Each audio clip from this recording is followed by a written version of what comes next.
अगर अवसर भी मिले तो क्रिया ना करे, क्रिया ना होने पाए, बस इसको रोक ले। नागेश कुमार जी हरिद्वार से। राधे राधे। राधे राधे महाराज जी। गुरुजी, मैं एक वैज्ञानिक पृष्ठभूमि से हूँ। मेरी स्वाभाविक रुचि ज्ञान मार्ग व प्रकृति के विश्लेषण में है। महाराज जी, शास्त्र कहते हैं कि आत्मा तत्व अप्राकृतिक है और स्वयं ईश्वर है। महाराज जी, प्रश्न है कि जैसे आप कहते हैं कि वायु विकार के कारण समुद्र लहरों के रूप में परिलक्षित होता है, दिखाई देता है, वैसे ही क्या प्राण ही मन बुद्धि के रूप में परिलक्षित होता है और समाधि की स्थिति में शांत हो जाता है, जिससे आत्म तत्व प्रकाशित हो जाता है? अभी समझ नहीं पाए। आपका प्रश्न है, हाँ, अष्टधा प्रकृति अपरा प्रकृति है। आकाश, जल, वायु, अग्नि, पृथ्वी, मन, बुद्धि, अहंकार, कितने हुए? 8। ये अष्टधा प्रकृति से सब कुछ रचा हुआ है, इसे अपरा प्रकृति कहते हैं। इसके अंदर जो चैतन्य है उसे परा प्रकृति कहते हैं। जिसको आसक्ति शरीर में हो गई तो उसे जीवात्मा कहा गया। इन दो से ही अनंत ब्रह्मांड भरे हुए हैं। आत्म तत्व के प्रकाश से प्राण और अंतःकरण ये दोनों अलग हैं। प्राण 5 हैं, प्राण, अपान, व्यान, समान, उदान। अंतःकरण 4 है, बुद्धि, मन, चित्त, अहंकार। इन सबको प्रकाश आत्म तत्व से प्राप्त हो रहा है। जब आत्म तत्व अपने को भूल करके इनमें तदात्म हो गया, प्राणों में, अंतःकरण में, तब उसे जीव कहा गया। और अब उसको अपनी करनी का भोग भोगने के लिए अनंत योनियों में बार बार जाना पड़ता है। 84 लाख योनियां, लेकिन एक एक योनियों में बहुत बहुत विभाग है, तो जीव को भटकना पड़ता है। और जब वो ब्रह्म ज्ञान प्राप्त कर लेता है, यही ब्रह्म ज्ञान कि मैं स्थूल सूक्ष्म कारण शरीर नहीं हूँ, मैं अंतःकरण नहीं हूँ, मैं प्राण नहीं हूँ, मैं इन सबका प्रकाशक हूँ, तो जहाँ अहम ब्रह्मास्मि या शिवोहम, मैं शिव हूं, या तत्वमसि, मैं वही परम तत्व हूं, वो जीवन मुक्त हो जाता है। बात समझ में आ रही जी? क्या जिज्ञासा है? मैं यही जानना चाह रहा था गुरुजी, जो प्राण है क्या वही अभिव्यक्त होता है बुद्धि और मन के रूप में? प्राण एक प्राकृतिक वस्तु है, वो चिदानंद नहीं है, लेकिन उसमें जो चेतना है वो चिदानंद के फोर्सेस। जैसे ऐसे पर्दा किया और यहाँ एक बड़ा सा चुंबक रख लिया और इधर लोहे की सामग्री डाल दी गई। जिधर लोहे का आकर्षण खींचकर चुंबक तत्व से हिलन डुलन होने लगा, लोहे में कुछ नहीं है, वो चुंबकीय तत्व से हिलन डुलन उसमें हो रही। ऐसे प्रकृति में कुछ नहीं है, चेतना से उसमें प्रकाश होने पर हिलन डुलन हो रही। तो प्रकृति का प्राण है, प्रकृति का मन है, प्रकृति का बुद्धि है, प्रकृति का चित्त है, प्रकृति का अहम है। लेकिन परमात्म तत्व जिसे आत्मा कहते हैं, उसके प्रकाश से सब चेतन हो रहा है। और जहां जीव सूक्ष्म शरीर को लेकर के बढ़ता है उसे जन्म होता है। जो सूक्ष्म शरीर का प्रकृति का त्याग कर देता है वो अपने स्वरूप में लीन हो जाता है। प्रकृति को स्वीकार करना ही तरंग नाम रखना है। ऐसे जीव नाम रखना प्रकृति से संबंधित होने के कारण। प्रकृति के संबंध का जो कभी हुआ ही नहीं, जड़ चेतन ही ग्रंथि पड़ गई, यद्यपि मृषा छूटति कठिनाई। जड़ चेतन में कभी ग्रंथि पड़ ही नहीं सकती, पर भ्रम से स्वीकार कर लिया गया, मैं स्त्री हूं, मैं पुरुष हूं, ये प्रकृति को स्वीकार किया गया है। तो प्राण कोई चैतन्य घन नहीं है। प्राण में चैतन्यता जहां से आती है वो आत्म तत्व है।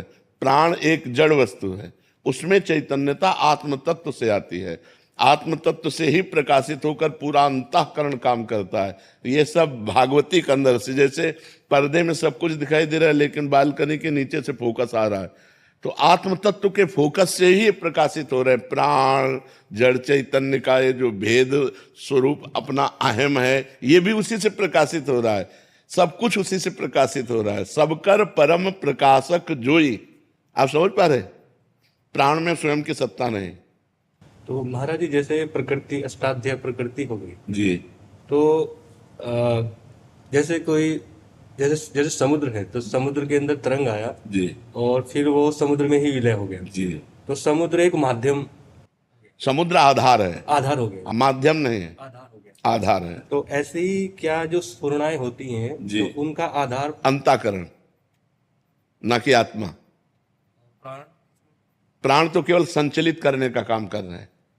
प्राण इस जीवन को संचलित करते हैं, बुद्धि इसका निश्चय करती है। जैसे एक मच्छर ने हमारे कहीं भी काटा तो पहले हमारे अंदर स्फुरणा हुई बुद्धि में, मच्छर काट रहा है, मन में संकल्प हुआ कहाँ काट रहा है, तो बुद्धि निश्चय करके बताया कि पीठ में काट रहा है, तो मन ने तुरंत संकल्प किया और हाथ में क्रिया आ गई और हाथ वहां पहुंच गया, काम कर दिया।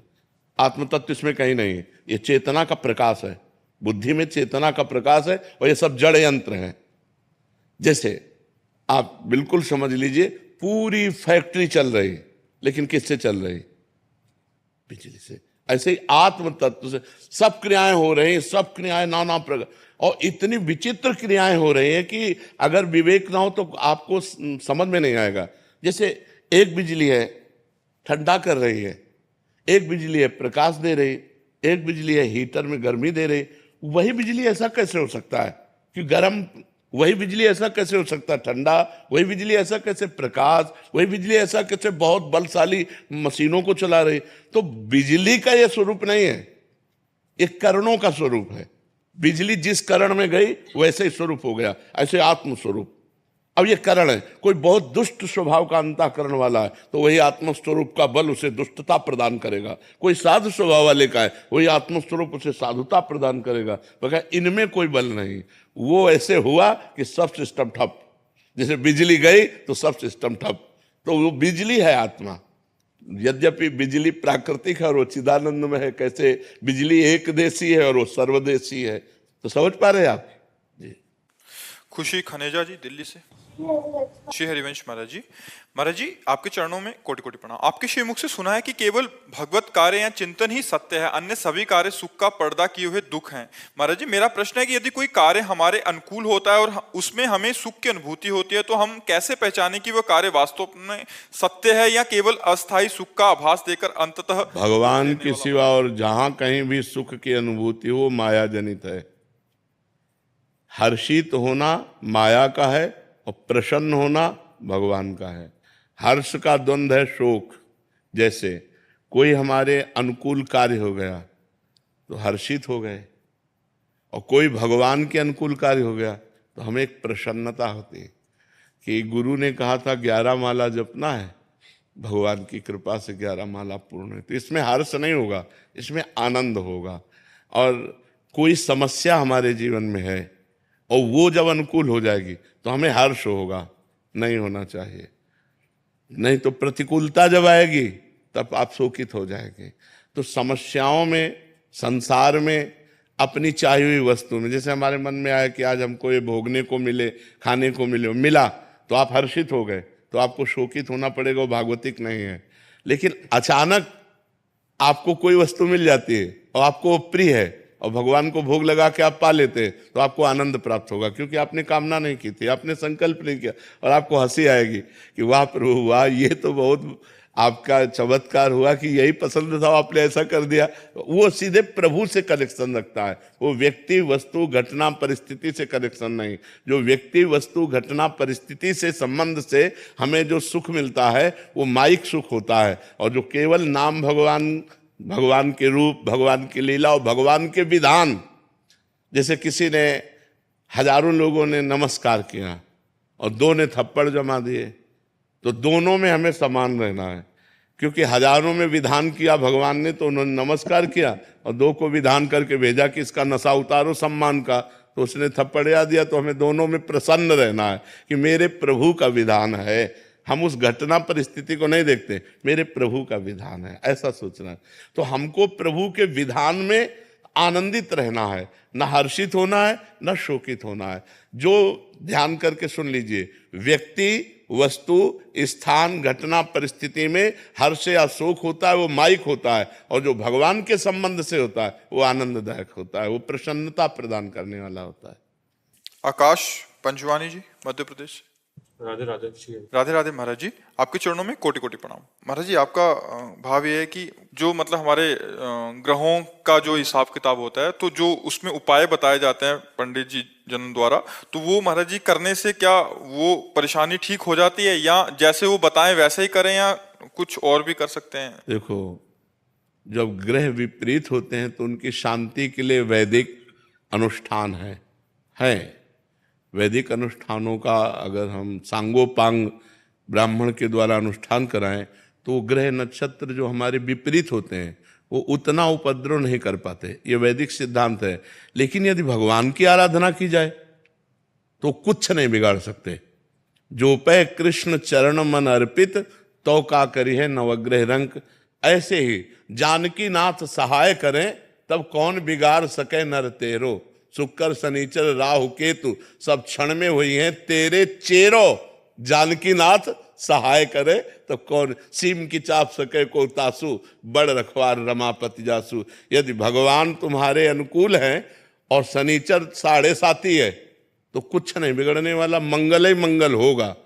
अगर भगवान का भजन नहीं करते, मनमानी गंदे आचरण करते हो तो थोड़ा अनुष्ठान कराने से थोड़ा तो शांत होगा, लेकिन वो फिर वो अपनी कला में तुम्हें फंसाकर नष्ट करेगा।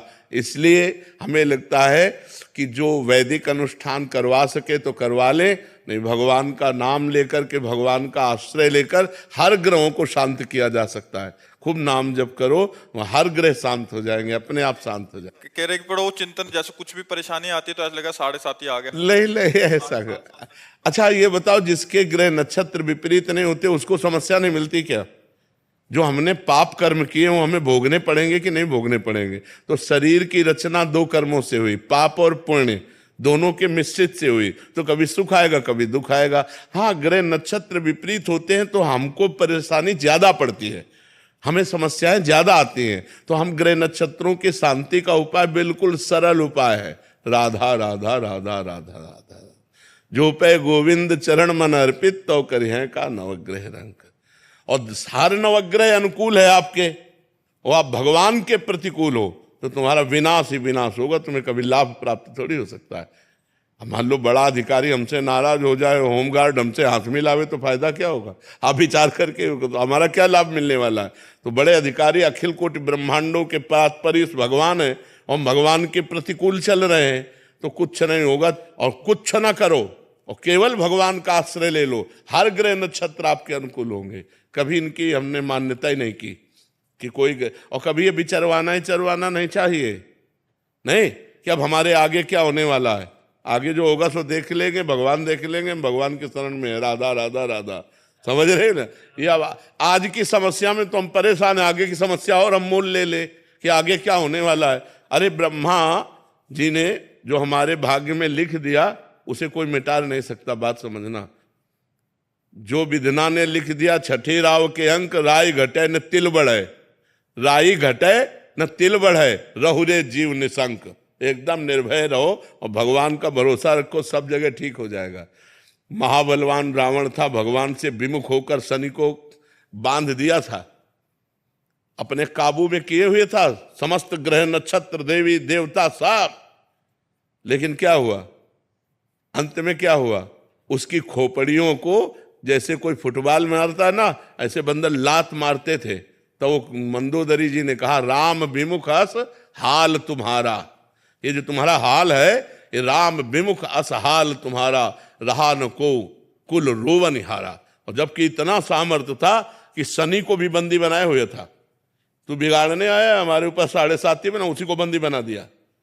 अब आप विचार करो, इतना बलवान रावण, आखिरकार पूरी लंका का विनाश हुआ और रावण का नाश हुआ। क्यों? राम विमुख अस हाल तुम्हारा, शंकर सास विष्णु अज को ही, राख न सके राम कर द्रोही। अगर भगवान से विमुख हो गया तो विश्व में कोई रखने वाला नहीं।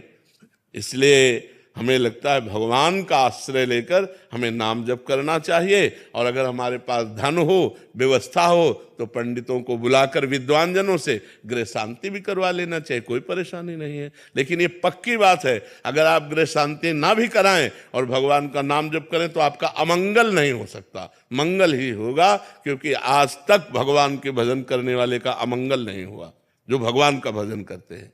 महाराज जी, आगे शांति मिले इसलिए विचार कराते हैं, बट और अशांत हो जाते हैं। अभी जैसे 7.5 तक इनको यही लगता रहेगा कि आज से तुम छोड़ दो कि तुम्हारा 7.5 ही लगा है।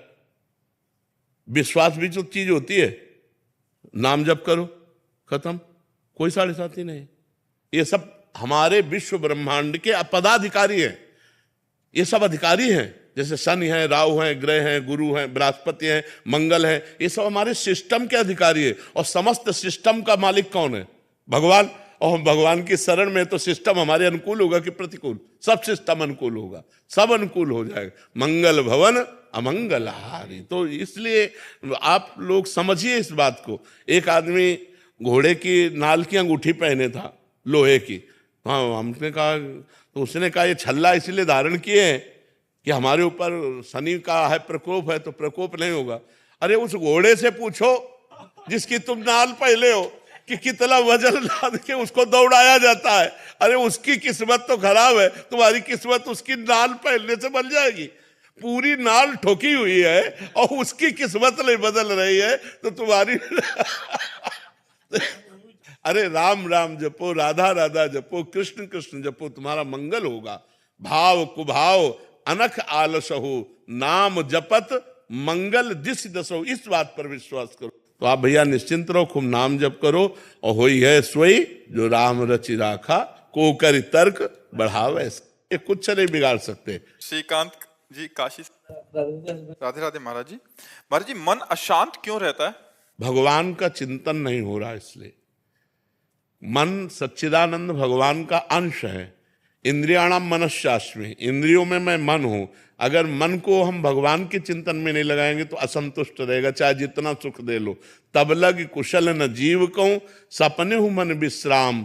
जब लग भजत न राम को, शोक धाम तज काम। मन को विश्राम शांति तभी मिलेगी जब हम खूब नाम जप करेंगे।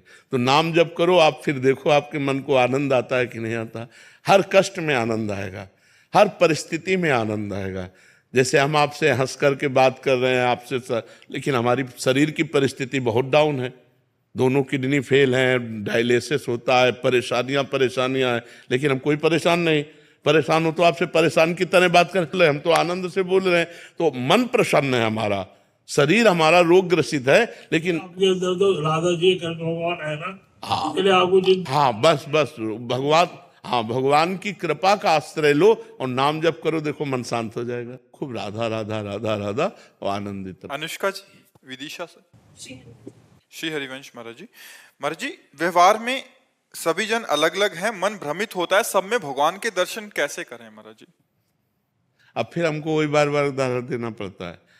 व्यवहार से हम भगवान का लोप नहीं कर सकते।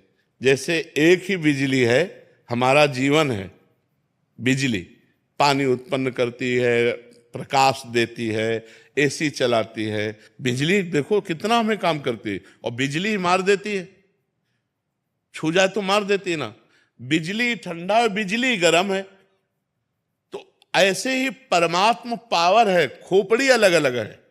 अब वो जो पापमयी वृत्ति है तो उसमें पावर गया तो राक्षसी बल बढ़ गया। अब वो अपनी राक्षसी पना कर रहा है तो पावर को देखता है। जो पावर को देखता है वो हीटर में भी एक पावर है, हाइलोजन में भी वही पावर है, एसी में भी वही पावर है, फ्रिज में भी वही पावर है। पावर एक है, लेकिन करण अलग अलग होने के कारण उसकी क्रिया अलग अलग है। ऐसे ही बुद्धि का प्रकाश अलग अलग है। कोई दुष्ट बुद्धि वाला है, कोई साधु बुद्धि वाला है, कोई मध्यम बुद्धि वाला है, कोई प्रवीण बुद्धि वाला है, लेकिन पावर सब में परमात्मा एक ही है। परमात्मा रूपी पावर एक ही है। जैसे बिजली का पावर एक ही है, लेकिन क्रियाएं अलग अलग हो रही हैं क्योंकि करण अलग अलग है। ऐसे खोपड़ी अलग अलग है, इसलिए परमात्मा पावर जाकर वैसे स्फुरित होता है। एक है बहुत अच्छा बोलता है, मृदु बोलता है, एक है जब बोले तो हृदय दुखी हो जाए, एक है जो आचरण करे सब गंदा करे, एक है बहुत अच्छा आचरण कर रहा है, लेकिन दोनों में पावर एक ही है। अच्छा आचरण करने वाले और बुरे आचरण करने वाले में पावर एक ही है, वही पावर परमात्मा है। हमें परमात्मा को देखना है, हमें पावर को देखना है। अगर हम क्रियाओं को देखेंगे तो परमात्मा को नहीं देख पाएंगे, और परमात्मा को देखेंगे तो क्रियाओं का महत्व नहीं रहेगा। कि सब में बिजली एक ही है। अगर बिजली चली गई तो हीटर भी ठप, कूलर भी ठप, सब ठप, नहीं ठप हो गए। हाँ, इसीलिए पावर परमात्मा है, जीवन आधार परमात्मा है, सबका जीवन आधार। वो पापी पुरुष के अंदर भी विराजमान है, क्योंकि अगर वो पावर ना हो तो पाप कर ही नहीं सकता। पावर तो परमात्मा ही। अब परमात्मा रूपी पावर का प्रयोग क्या हो रहा है ये देखना है। अब जैसी बुद्धि होती वैसे उस पावर का प्रयोग होता है।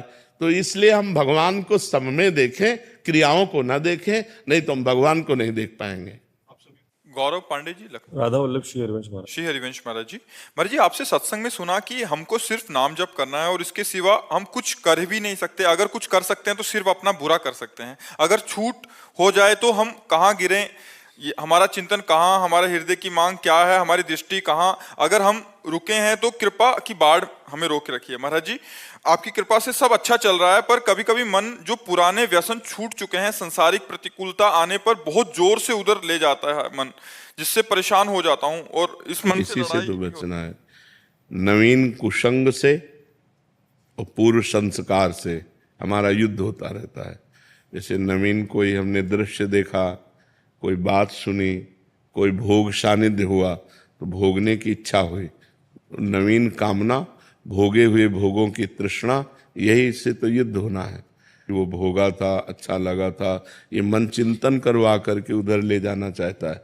उसी समय ना, अब नहीं, अब लो नशाने। यद्यपि बहुत बुरा लगेगा, मन को बहुत बुरा लगेगा, वो आपको जलाएगा और उस जलन को सह जाना ही अध्यात्म है।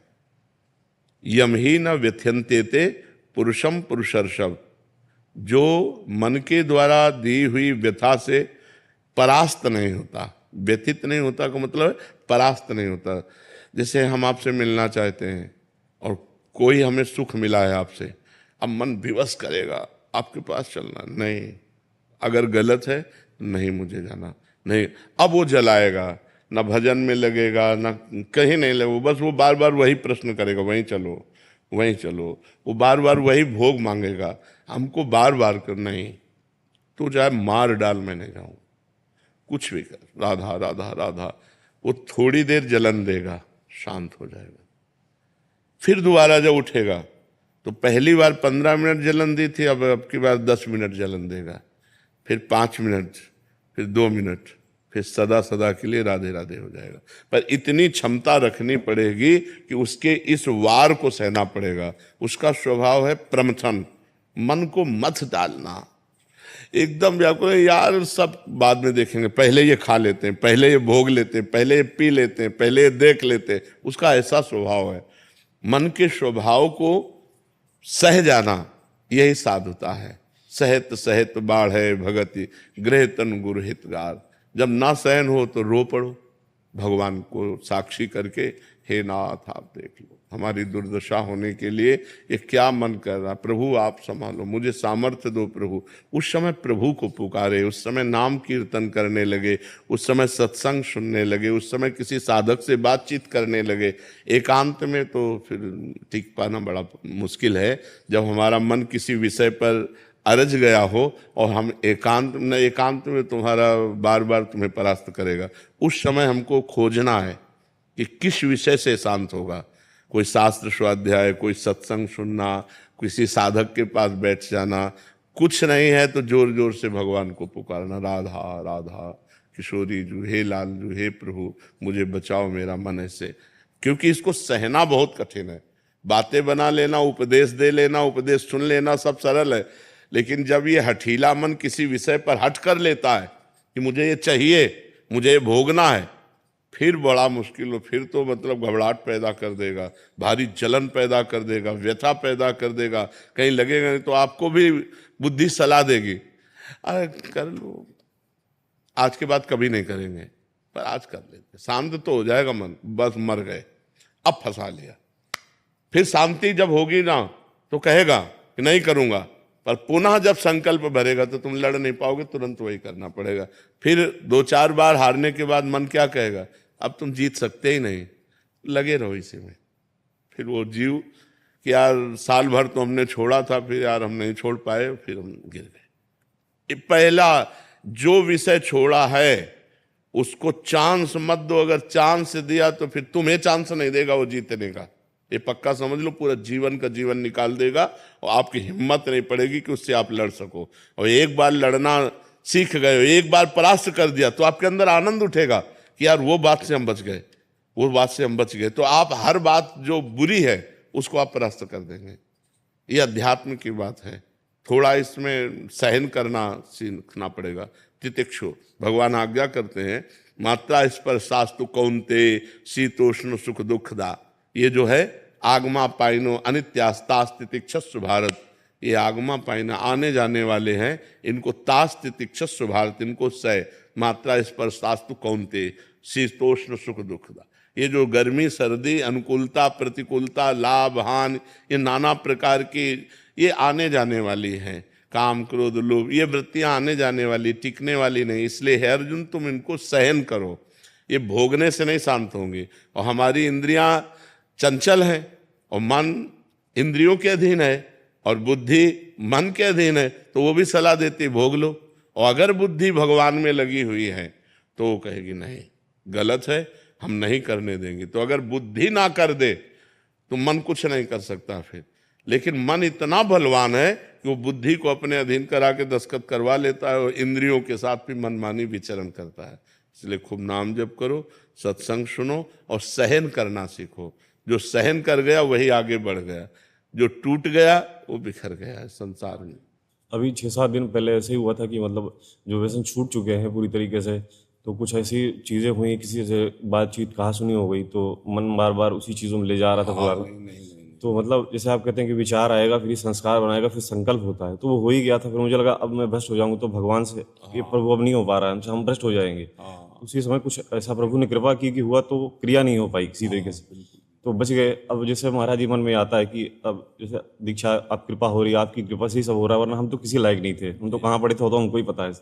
आपकी कृपा प्रभु की कृपा हुई तो अब जो उपासना मिली है वो आपकी कृपा से कर पाते हैं, कर हो रही है। फिर मन में ये अब डर लगने लगा है कि जैसे दीक्षा ले ली उसके बाद आगे चल के फिर ऐसा हुआ कहीं कुछ क्रिया। यही डर वो तुमको गिराएगा, यही डर गिराएगा। तुम्हें डरना नहीं है मैं मर जाऊं लेकिन पीऊंगा नहीं, मर जाऊं कहाऊंगा नहीं, मर जाऊं भोगूंगा नहीं। तू कर, तू कितना भी बार बार कर, मैं नहीं कभी करूंगा। कभी हट करके देखो तुम इतना डरपोक क्यों हो गए, इतना डर क्यों, डरोगे मार डालेगा। बिल्कुल बात पक्की समझो, दुश्मन से डरना नहीं है। अगर डर गए तो फिर तो मार डालेगा, फिर तो मार डालेगा। फिर आपको देखो ना, दीक्षा के लिए घबराहट पैदा कर दी ना, वो आपको सतमार्ग से रोकेगा। आपको कहना है मर चाहे जाऊं, अंदर ही तो है वो, अंदर ही सुन रहा है। आप संकल्प करो कि मैं मर चाहे जाऊं, कभी पीऊंगा नहीं, मरना बर्दाश्त करूंगा, पीना नहीं, गलत आचरण नहीं करूंगा, बिल्कुल नहीं करूंगा। वो अंदर एक सॉफ्ट जगह रखता है, हाँ कभी तो हो सकता है, उसी जगह में प्रहार करो। नहीं, कदापि नहीं, कदापि नहीं, नहीं, बस हट करो। नहीं नहीं, वो आपसे बिरजेगा, कमजोर करेगा। बस यही तो युद्ध चलता है। और सही पूछो तो आप पर केवल प्रभाव दूर से दिखाता है अपने में मिलाने के लिए, कुछ नहीं कर सकता वो आपका, आपकी स्वीकृति के बिना कुछ नहीं कर सकता। वो आपको डरा के धमका के सुख का प्रलोभन दे करके, निश्चिंतता का प्रलोभन, आराम का प्रलोभन देकर वो फंसा देता है। आप दस्तखत कर देते, चलो यार बस मर गए, नहीं बच गए। अब ये नाम जप करो, इसी यही कला आ जाएगी, आध्यात्मिक की कला आ जाएगी। आप चिंता न करो, फिर भगवान सबके रक्षक है। पर जो गलती छोड़ी अबलो नसानी अब नान से, उसे पुनः मत करो, नहीं तो बार बार फिर ये भ्रष्ट करता रहेगा। और एक बार आपके मन में आ जाएगा कि मैं नहीं चल पाऊंगा, अध्यात्म में मैं नहीं चल पाऊंगा, मैं योग्य नहीं हूं। अब जो होगा सो होगा, तो हम बस ऐसे मार देता है। भगवान के आश्रित रहो जी। महाराज जी को जिज्ञासा है महाराज जी, आज का वीडियो प्रवचन सुने हमने कि भगवान के चरणों में जो जाते हैं वो उसका मुक्ति हो जाते हैं। तो अर्जुन पांचों भाई पांडव लोग कृष्ण भगवान के समर्पण। पहले ये बात समझो, वो साधक नहीं है, वो लीला पात्र है। पांडव लीला पात्र है, साधक नहीं है। जिनके झुककर युधिष्ठिर के पैर छूते हैं भगवान, ये लीला कर रहे हैं। ये लीला जब अभिनय किया जाता है तो हम 10 पुरुष मुक्त पुरुष अभिनय जब करेंगे तो इस सृष्टि के अभिनय में जो जो रोल दिया जाएगा वही करेंगे। वो स्वर्ग गए हैं, समझ पा रहे हो आप? वो स्वर्ग गए क्योंकि वो पात्र हैं लीला के, और ये सब लीला के स्थान है भगवान के। नहीं तो अजामिल केवल नारायण अपने पुत्र को बुलाया था अंतिम समय, और वो मोक्ष को प्राप्त हुआ कि नहीं हुआ? आप भागवत में पढ़ लीजिए, उसको समय मिला और वो भगवान के चिंतन में डूब करके हरिद्वार में और भगवत साक्षात्कार किया। लीला पात्रों में नहीं देखा जा सकता, क्योंकि भगवान के बाप हैं दशरथ जी और स्वर्ग में स्थित थे। समझ पा रहे आप? और जटायु भगवान के सामने चतुर्भुज रूप धारण करके भगवान के धाम को गया कि नहीं गया? तो जो लीला पात्र हैं उन पर अंगुली नहीं की जा सकती। यही खास बात है कि भगवान के तत्व को तो जानना सरल है, लेकिन भगवान के सगुण लीला को जानना बड़ा कठिन है। हम कई बार बता चुके हैं, जो बुद्धि की अधिष्ठात्री देवी सती है, वो जब भगवान श्री राम को देखा कि हे खग हे मृग हे मधुकर श्रेणी ऐसा रो रहे हैं, और जब शंकर जी को देखा कि ज्ञान समुद्र उनको प्रणाम कर रहे हैं, तो उनको संशय हो गया कि अगर ये ब्रह्म है तो हे खग हे मृग हे मधुकर श्रेणी कैसा, और अगर ये ब्रह्म नहीं है तो परम ज्ञानी भगवान शिव जय सच्चिदानंद परम धाम कह के प्रणाम क्यों कर रहे हैं। लीला में जब नाटक किया जाता है तो फिर नाटक ही रहता है। ये नाटक है। आप ब्रह्म भुवनान लोकान पुनरावर्तिनो अर्जुन, ब्रह्मलोक से लेकर के नीचे तक सब ये नाटक है। और जब भगवान उतरते हैं लीला के लिए तो लीला पुरुषोत्तम वैसी ही लीला करते हैं जैसा उनका स्वांग होता है। अगर वो सूकर का स्वांग लिए तो नाक से ही सूंघकर पृथ्वी का पता लगाए, जैसा स्वांग होता है। वहां प्रश्न नहीं करते, प्रश्न करते हैं साधक में। प्रश्न बनता है साधक में। जब जैसे सनक सनंदन सनातन सनत कुमार नारद जी, ये सब सृष्टि के लीला पात्र हैं। ऐसे दशरथ जी, कौशल्या जी, नंद बाबा, यशोदा जी, उनके सखा, उनका परिकर, ये सब लीला पात्र है। ये पांचों कर्म के वशीभूत होकर पांडव नहीं आए हैं, ये लीला पात्र हैं। जैसे अर्जुन भगवान नर के अवतार है, तो नर नारायण भगवान एक ही भगवान दो रूप में हो गए, तो वही भगवान के अवतार है। अर्जुन साक्षात भगवान के अवतार, उनको क्या मोक्ष। भगवान तो अर्जुन को निमित्त बनाकर गीता हमें उपदेश कर रहे हैं, अर्जुन को थोड़ी कर रहे हैं। तो बात ये समझनी, लीला पात्रों में हम ये नहीं देख सकते कि ये मोक्ष को प्राप्त होते। जैसे लीला पात्रों में बड़ा संशय हो जाएगा।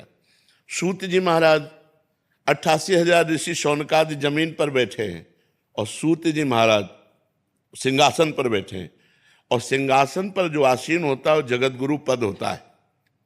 उस समय वो उठकर नहीं खड़ा होगा। अगर कथावाचक कथा कह रहा है तो कोई भी संत महात्मा आवे वहीं से नमन कर देगा, उठ करके खड़ा नहीं होगा कि मंच में खड़ा होकर के उठकर भागवत प्रवक्ता, क्योंकि वो आचार्य पदवी पर विराजमान, सर्वाचार्य पदवी वही होती है उस समय। गान आपको पता है, बलराम जी ने मार दिया कि जब हम उठ आए तो तुम उठकर खड़े क्यों नहीं हुए, और ऋषियों ने उनको कवच मंत्रों के द्वारा ये सुरक्षित कर दिया था कि जब तक आप कथा कहेंगे तब तक यमराज की भी ताकत नहीं कि मार दे। तब ऋषियों ने कहा हमने तो इनको अमोघ जीवन दिया था, तो कहा को पुनः जिला दे। बोले नहीं, आपका भी बाण व्यर्थ ना जाए। तो उनके पुत्र जो उग्रश्रवा हैं उनको आप परिपक्व कर दीजिए और वो कथा सुनाए। तो लीला में जो होता है वो बहुत विचित्र होती है भगवान की लीला। भगवान ही कृपा करके समझाए तो समझ में आएगा। गीता में जो नासाग्र ध्यान है महाराज जी, नासाग्र ध्यान और ध्यानात्मक नाम ध्यान के बारे में थोड़ा सा खुलासा करें। इसमें महाराज जी क्या है कि ये योग मार्ग है, अष्टांग योग के अंतर्गत आता है। हम अपनी एकाग्रता को सिद्ध करने के लिए पहले पद्मासन, अगर आसन नहीं तो नासाग्र दृष्टि का कोई महत्व नहीं है, क्योंकि ऊपर से हमें चलना होगा। यम नियम आसन प्राणायाम प्रत्याहार ध्यान धारणा समाधि। तो जब ध्यान की प्रक्रिया पे हम पहुंचते हैं तो उसके पहले ऊपर छूट गया। अगर ऊपर की प्रक्रिया नहीं है तो नीचे की प्रक्रिया कैसे आ जाएगी। तो आसन में कितनी देर आप बैठ सकते हैं, पद्मासन या सिद्धासन में? मैं ऐसे 3 घंटा समासन से 3 घंटा। तो अब अपने आप आपकी तो बुद्धि एकाग्र हो जाएगी। 3 घंटा यदि आसन में बैठते हैं तो नासाग्र दृष्टि करने की जरूरत नहीं, आपका आज्ञा चक्र खुद धधकने लगेगा। अगर बिल्कुल निष्क्रिय होकर 3 घंटा, क्योंकि बैठते रहे ना, उसी मार्ग में चले हैं, अगर आप ऐसे बैठे हैं तो नासाग्र दृष्टि करने की जरूरत नहीं, आपकी ऊर्ध्व दृष्टि अपने आप अंदर ही हो जाएगी और आपकी आज्ञा चक्र पर दृष्टि एकाग्र हो जाएगी। नासाग्र दृष्टि तो नए साधकों को करनी होती है। 3 घंटा यदि सिद्धासन और पद्मासन में बिना हिले बैठ जाए तो आज्ञा चक्र उसका अपने आप खुल जाता है, ऊर्ध्व दृष्टि हो जाती है अंदर। ऐसे आप अनुभव किए ये बात कि आपकी आंख बंद है और दृष्टि यहां है, एक तेज प्रकाश खुल रहा है, और उसी तेज में जो हम चिंतन करते हैं, चाहे प्रणव चिंतन करें या राम चिंतन करें या कृष्ण चिंतन करें, वो छाया रहता है। आंख खुली है तो ऊर्ध्व दृष्टि है, आंख बंद। नए साधकों के लिए है कि नासाग्र दृष्टि रखे। वो तो चलते फिरते उठते बैठते उसकी ऊर्ध्व दृष्टि ही रहती, उन्मनी अवस्था रहती। 3 घंटे तो बहुत बढ़िया अभ्यास है। ध्वन्यात्मक नाद कब प्राप्त होते हैं? ध्वन्यात्मक नाद पहले महाराज जी शुरुआत में उपांशु से चले। वाणी 4 प्रकार की होती है, परा, पश्यंती, मध्यमा, वैखरी। अगर हम मंत्र को वैखरी के द्वारा बहुत दिन अभ्यास किया तो उपांशु में आई, और जब उपांश में आई फिर इसके बाद वो पहुंचते पश्चंती, जो मध्यमा क्रॉस करके पश्चंती में, जब पश्चंती में पहुंचते तो वो जो भावना करता है, कोई वंशीनाथ की भावना करता है, कोई घंटा ध्वनि की भावना करता है, उसी भावना के साथ उसका मंत्र चलता है, स्वाभाविक चलता है पश्चंती में। और जब परा में पहुंच जाता है तो जैसे हमारा दिल धड़क रहा है स्वाभाविक, हम जप नहीं रहे, ऐसे स्वाभाविक जप चलता है। उसे अनाहतनाद कहो या अजपा जप कहो, वो स्वाभाविक चलने लगता है। और उसकी जहां धारणा होती है योगी की, इसमें ये नहीं कि सबका एक जैसा चलेगा, योगी की जैसी धारणा होती वैसे उसका प्रकाश हो जाता है। अब जैसे धारणा सगुण साकार रूप की है तो अश्रुभ प्रवाह होगा, रोमांच होगा, लेकिन अगर निर्गुण निराकार की है तो बिल्कुल कुछ नहीं होगा।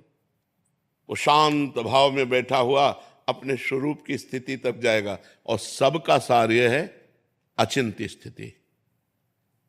अगर आप ज्ञान मार्ग के पथिक हैं तो चिंतन जो होता है वो पर का होता है, स्व का नहीं होता। करणों से स्व का चिंतन नहीं हो सकता, अचिंत्य है स्वरूप अपना। जैसे दीवाल घड़ी से सेल हटा लो तो जहां मिनट सुई घंटा की हुई ठप, ऐसे अंतःकरण का ठप हो जाना, चिंतन रहित हो जाना, स्वरूप चिंतन है। सब चिंतन छूट जाना स्वरूप चिंतन है। सब चिंतन छूट जाना प्रणव आश्रय है अचिंत्य गति तक पहुंचने के लिए, फिर इसका भी चिंतन छूट जाता है। अपने आप में रमण करता है वो। अंतःकरण का जो चिंतनीय विषय है तब तक है जब तक अपने आप का बोध नहीं हुआ। और जहां अपने आप का बोध हुआ तो अंतःकरण भी लय हो जाता है, वो भी ब्रह्म स्वरूप हो जाता है। सर्वम खलमिदम ब्रह्म।